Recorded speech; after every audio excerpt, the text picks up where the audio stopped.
Everybody who might be, listening to this or watching this and they think, oh, this could never happen to me.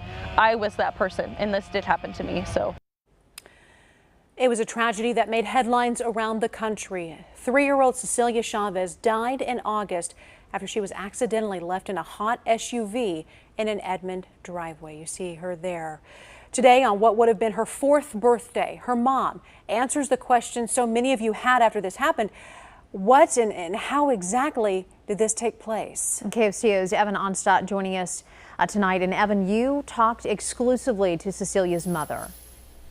Yeah, Brittany Chavez reached out to me last week. She said that she was ready to talk. She was ready to talk about her daughter, about her family's grief, and about the chance encounter that set this tragedy in motion. I was at work and all of the kids were getting out of the car. It was kind of a big commotion because there's 5 of them. If there's one thing people wanted to know after the August death of 3-year-old Cecilia Chavez, it was, how could this happen? Cecilia's mother, Brittany, tells me it only took a small distraction from, of all people, a census worker. My husband opened her door and unbuckled her, and as he did that, I think she was napping, and a census worker came by and was trying to ask my husband questions about the neighbors, like a house next door to us.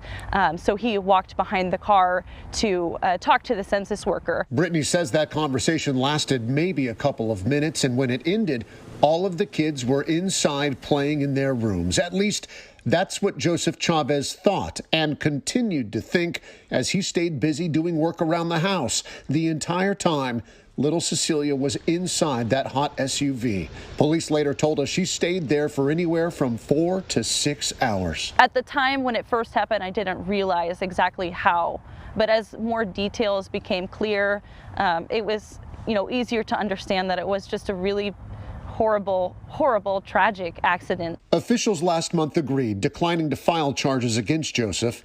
Brittany says he's been punished enough. He's, I think he's doing as well as he could do, but I know that he's very sad. He doesn't talk as much as he used to, and he's just a very sad version of my husband. But while some families might have fallen apart, Brittany has chosen to find a path forward together. The couple is in therapy, working through their grief and trying to remain as present as possible for their other 4 kids. Cecilia was our youngest, and we doted on her so much, so she was really our whole life centered around her and taking care of her.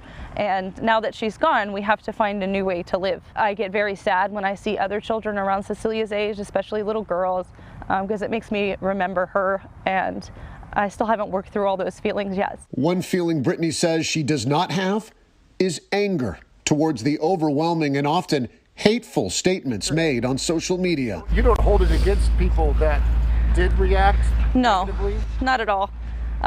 Because I know that I was that person too a couple months ago. So I'm not upset by people's comments or what people think. We saw a news article maybe 2 or 3 weeks before where another baby had passed away in a car, and my husband and I just looked at each other and we're like, how does that happen? It just like, we didn't understand, and we didn't think that that could happen to us, not at all.